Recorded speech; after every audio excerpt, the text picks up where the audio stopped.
Hello guys, good morning. Today, napagpasyahan ko na pagpraktisan na naman tong drone ko since alam nyo naman na bago lang ito. And guys, nakikita nyo, natututunan ko na din kung paano sumunod yung drone sa akin kahit saan ako magpunta. Ang galing, di ba? Magagamit ko to sa mga naiisip ko na videos in the future, lalo na sa YouTube channel ko. Pero tara na nga maupo at tignan na natin yung taas at alam kong excited na kayo.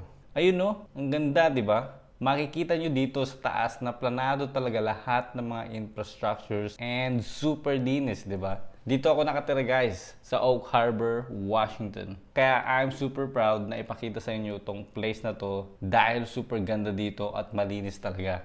Masaya ako guys dahil kailan lang nakatanggap ako ng military orders na mag-stay ako sa lugar na ito for another 4 years. And of course, chance na mapakita ko pa sa inyo ang mga magagandang place dito, kaya abangan nyo pa ang mga future videos ko.